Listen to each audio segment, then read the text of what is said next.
Please, just for one dinner, pretend to be my husband. She said it fast and low. Already sliding into the chair across from me, already glancing back toward the door like something was chasing her. I'm not a spontaneous man. I measure twice and cut once in every part of my life. But I said yes, God knows why. And then she reached over and squeezed my hand. To sell it to the people watching from the window table? And I saw the ring, and every warm thing in me turned to ice. Because I was the one who made that ring. In 1994, for someone else. Let me back up. Because a sentence like that doesn't mean much until you know the kind of man it landed on, and why he was sitting alone in a steakhouse to begin with. I'm Daniel Cole. I'm 58. And I run a small jewelry shop on a corner in a mid-sized Ohio town, the kind of place that's been there so long people give directions by it. Turn left at the jeweler's. My father opened it in 1971, and I took it over when his hands got too unsteady to set a stone. And I've spent my whole working life doing the small, patient things. Sizing wedding bands. Restringing a widow's pearls so she can wear them to her husband's funeral. Telling a sweating 24-year-old that yes, the diamond is real, and no, his buddy was wrong, he didn't overpay. It's honest work. You take what people bring you broken and you send them back out a little more whole than they came in. I've made close to 4,000 rings in 38 years.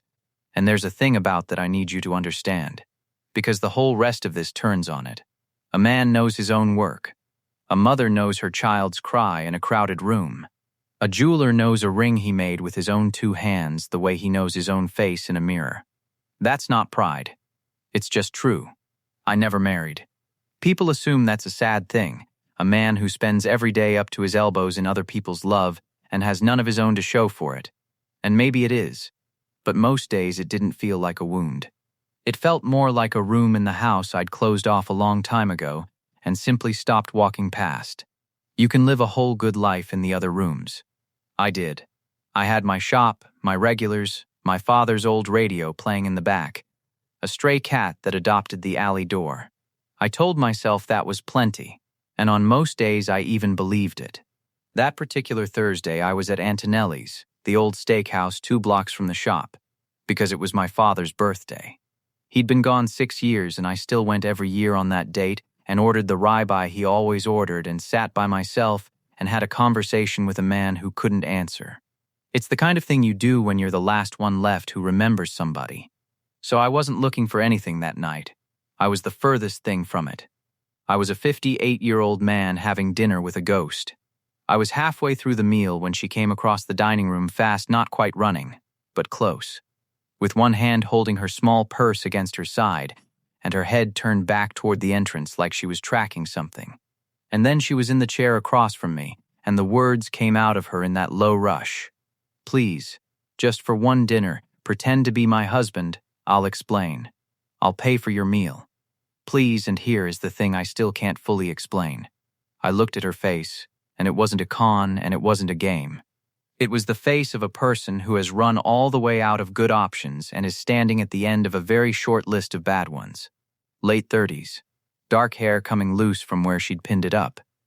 A nice dress she kept smoothing at the hip like it belonged to somebody else, and she was afraid of wrinkling it. Scared, but holding the fear the way you hold a full cup you don't want to spill. And 2 tables over, by the front window, there was a party of 6 or 7 people, all dressed up for something, and every few seconds one of them glanced our way. All right, I heard myself say. For a few minutes. The relief that went through her was so complete that I felt almost guilty for how little it had cost me. Thank you, she breathed. Thank you. My name's Grace.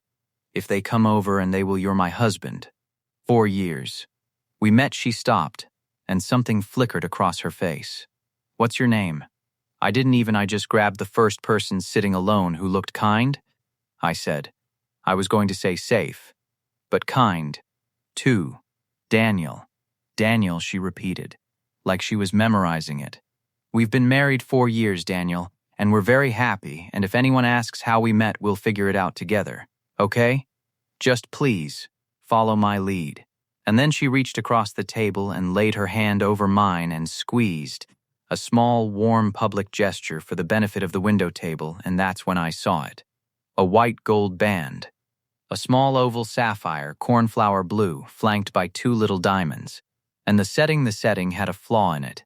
The left prong sat just slightly different from the right, angled a hair inward, because the sapphire had a faint inclusion on that side, and 30 years ago a young man had turned that prong to hide it, and had thought to himself, "There, now no one will ever see it but me."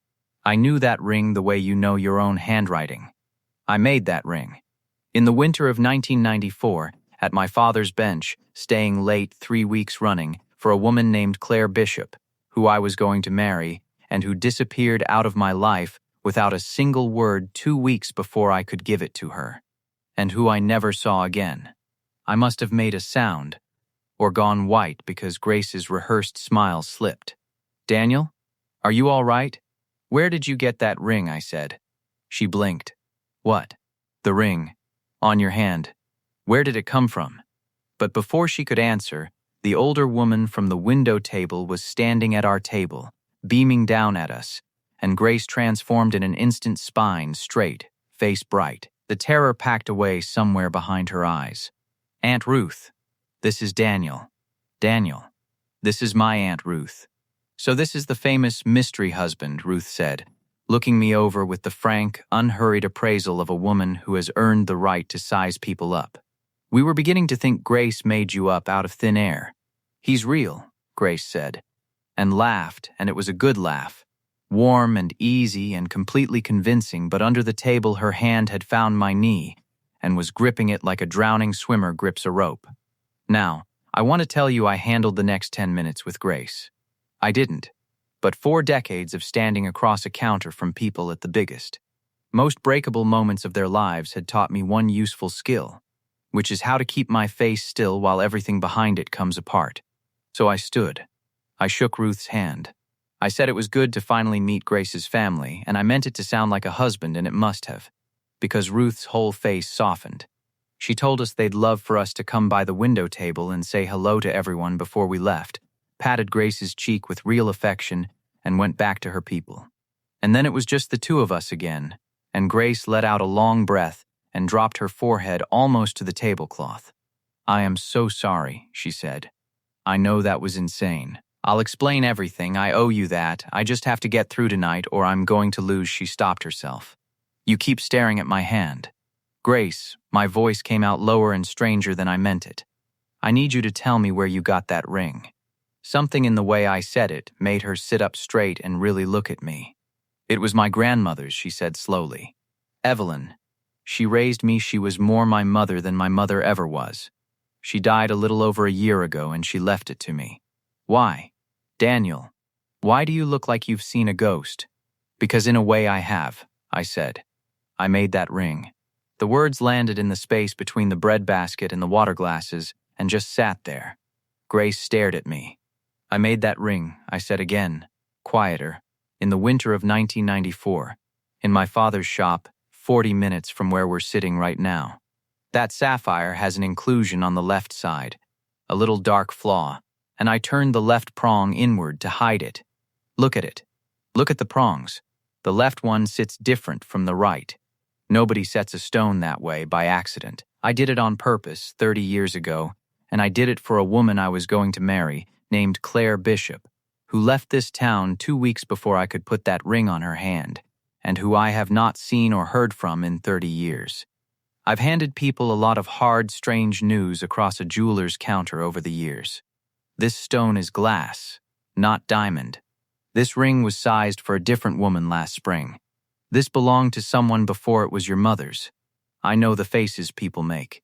Grace made a face I'd never seen. She went perfectly still, and then she looked down at the ring on her own finger like it had turned into something she didn't recognize, and when she looked back up her eyes were bright and wet. "That's not possible," she said. But she didn't say it like an argument. She said it the way you say something you're afraid is true. "Who was your grandmother?" I said. "Evelyn who?" "Where was she from?" "Evelyn Cross. She moved around a lot when she was young. She never talked much about those years. She settled in Marion eventually. That's where I grew up, in her house." Grace's hand was trembling now, the sapphire catching the low restaurant light. "When she gave me this ring, she was sick by then, Near the end, she wasn't always clear she told me it came from, and I remember this exactly because it made no sense. She said it came from the one who got away's someone. I thought it was the illness talking. I thought it was an old woman rambling. She pressed her fingers to her mouth. And then she said, "This belonged to a girl who lost her whole life and found a little of it again at my kitchen table. You keep it. It's a kind ring." The ordinary noise of the restaurant swelled up around us for a second, forks on plates, someone laughing 2 tables down, and then it fell away again. And it was just her voice, and mine in 30 years, pouring in through a crack I'd bricked over so long ago, I'd forgotten it was there. "Was there a girl?" I said. My voice didn't sound like my own. "Did your grandmother ever talk about a young woman who stayed with her?" "A long time ago." Grace was crying now, quietly, the contained way people cry when something enormous is happening in a public place and they're trying not to make a scene of it. "Yes," she whispered. "There was. Grandma took people in, that was who she was. She'd give a stranger her own bed and sleep on the couch and be glad about it. And there was a young woman, from before I was born, who came to her hurting. Grandma said, hurt in a way you couldn't see. She stayed a year, maybe longer. And then she got her feet back under her and went off and built a life, and every time Grandma talked about her she'd go quiet and soft, like that girl was one of the good things she'd done that she was proudest of in her whole life." Grace wiped her face with the cloth napkin. "I don't know her name, Daniel. I was little. But the ring. Grandma said the girl gave her the ring when she left, as a thank you. Said she couldn't wear it anymore. It hurt too much. But she couldn't throw it away either, and she wanted it to stay with someone who'd been kind to her." I had waited 30 years to understand why Clare Bishop vanished out of my life, and the answer was arriving in a steakhouse on my dead father's birthday, from the mouth of a frightened stranger I'd agreed to fake marry 10 minutes earlier, and I had to put both hands flat on the tablecloth to keep the room from tipping over. Here's what I'd carried for 3 decades, so you'll understand what was cracking open in me. Clare and I were 24 and 25, and we were the real thing, the once-in-a-lifetime thing. The thing you don't get twice, and most people don't get once. I had the ring nearly finished and a whole future drawn up in my head, like a set of blueprints, down to the crooked little apartment we'd start in and the shop I'd take over from my dad someday. And then, one week in March, Clare went quiet, and then quieter, and then she was simply gone, her apartment cleared out, her phone disconnected, her parents telling me only that Clare had gone to be with family, and that it would be kindest if I stopped asking and let her go. And I built the whole rest of my understanding of myself on top of that silence. That I was a man easy to leave. That I'd misread the entire thing. That when the moment came, Clare had looked at the small life I was offering, the small shop, the small town, the small quiet man, and decided she wanted more. And the kindest thing she could do was disappear rather than say so to my face. I finished the ring anyway, because I couldn't bear to leave it undone. And then I put it in a box, and I put the box in a drawer, and I went on being a man with one room in his house closed off for 30 years. But sitting there listening to Grace, something snagged, a thread that didn't lie flat. "I never gave Clare the ring," I said out loud. Grace looked at me. "That's what doesn't fit. She left before I finished it. I never gave it to her. So how could she have given it to your grandmother?" And then I remembered. Not like a fact, like a feeling surfacing up out of deep water, a thing I'd filed away so far down it had become more ache than memory. The last night, before the quiet started, before I understood anything at all was wrong, there had been one night, and Clare had been strange tearful, holding on to me too hard, and I, 25 and stupid with love and unable to wait one more day, had shown her the ring even though it wasn't quite finished. I'd taken it out and pressed it into her palm and folded her fingers over it and said, "It's yours. It's already yours. I don't care that it isn't done. Take it, keep it. It's yours." And she'd held it against her chest and cried. And God help me. I'd thought it was happiness. It wasn't. It was goodbye. She had taken the ring. She'd left 2 weeks later carrying it. And for 30 years I'd remembered it wrong on purpose. Remembered that she left with nothing of mine, because the truth that she'd walked away holding the one thing I'd ever made with my whole heart was more than I could stand to carry. She took it with her, I said. She did take it. I gave it to her the last night we were together and I made myself forget, because remembering she'd kept it made the leaving hurt worse. I looked at Grace, at her grandmother's ring, at my own 30-year-old work on a stranger's hand. She kept it all those years. And then she gave it to your grandmother because she couldn't wear it and couldn't throw it away. We sat there, two people who'd been strangers a half hour before, with 3 decades laid out on the table between us. Then Grace did the thing that told me exactly who she was. Still crying, she worked the ring off her own finger and held it out to me across the table. "Then, it's yours," she said. "You made it. It should go back to No." I closed her hand gently back around it, both my hands over hers. "No, your grandmother left it to you. Claire gave it to her on purpose. Every single time that ring has changed hands, it's landed exactly where it was supposed to land. I'm not going to be the one who breaks that chain in a restaurant. It's yours." But I had to stop and steady my voice. "But I would give just about anything to know if Clare Bishop is still alive. And where." Grace looked at me for a long moment. Then she said the thing I hadn't dared ask for. "Then we'll find out. Together." But first she glanced toward the window table, where Aunt Ruth was watching us with an expression that had softened from curiosity into something almost tender. Because from across the room the whole thing must have looked like a husband and wife having the most intense, loving conversation of their marriage. "First, I have to get through this dinner. And I owe you the truth about why I dragged you into it." So she told me, fast and low, while the sapphire went back on her hand. Her grandmother Evelyn had left more than a ring. She'd left the house, the little house in Marion, the one warm and steady place in a childhood that hadn't had many, the house Grace grew up in. But Evelyn, God love her, had left it not to Grace outright but into a small trust, with a condition attached that Grace had spent a whole year failing to satisfy. Proof that Grace was settled. It was an old woman's clumsy, loving, wrong-headed attempt to make sure the granddaughter she worried about wouldn't end up the way she was afraid Grace would, alone, unmoored, uncared for. The trustee was Ruth, Evelyn's sister, kind at bottom but rigid as a fence post. A woman who read conditions literally and took them seriously. And now a developer had made an offer on the house, and Ruth, honestly believing Grace was adrift and unsettled and better off without the burden of it, was leaning toward selling, and tonight's dinner was the family gathering where they were all going to gently, lovingly tell Grace it was for the best.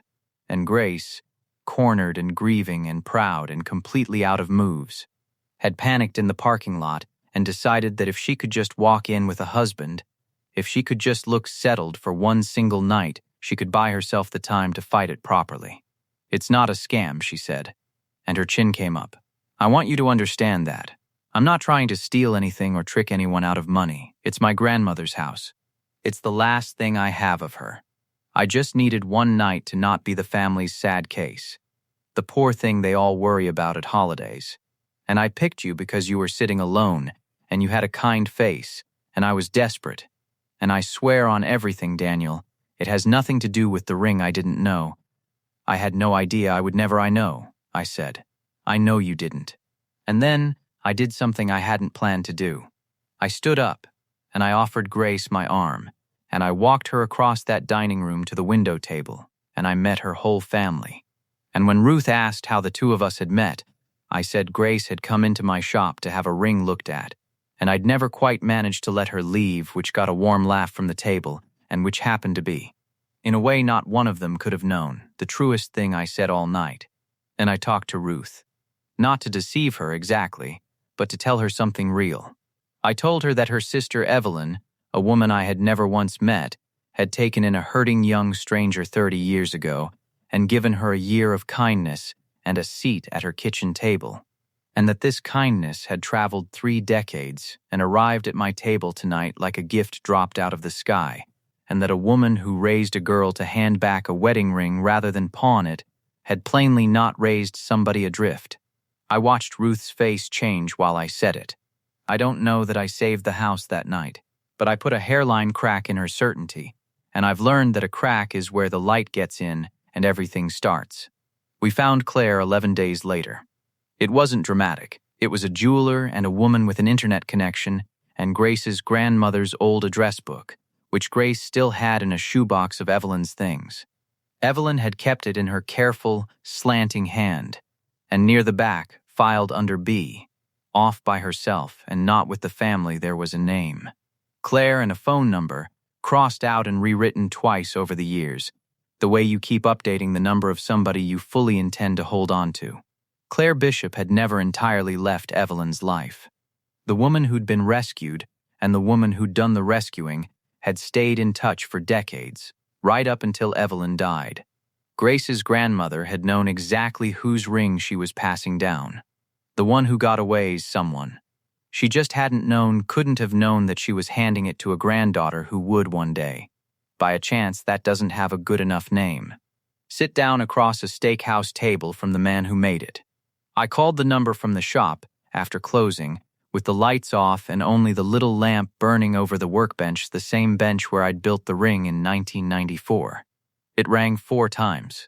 And then a voice said hello, older now, lower, worn soft around the edges, and I knew it instantly, the way I'd known the ring. The way you know the one thing you've spent your whole life not letting yourself listen for. Claire, I said. It's Daniel. Daniel Cole. The silence on the line went on so long I thought the call had dropped. And then she made a sound that was half my name and half a sob, and she said, Oh, Daniel, I have been so afraid of this phone call, and so afraid it would never come, both at once, for 30 years. We talked for 3 hours that first night, and she told me the thing I'd spent 3 decades never knowing. She hadn't left because she stopped loving me. She'd left because that March her mother had been dying 3 states away of an illness her family kept hidden out of an old shame that seems almost impossible now. And Claire had been made to promise she'd tell no one, not one soul. Not even me. She was 24 and terrified and grief-struck, and she'd folded under the weight of a promise no one should ever have asked a person to make. And by the time it was over, by the time her mother was gone and the shame no longer had anyone left to protect, so much time had passed. And she'd talked herself into the belief that I'd surely moved on, married someone, forgotten her, and that turning back up in my life would only be a cruelty to whatever I'd built.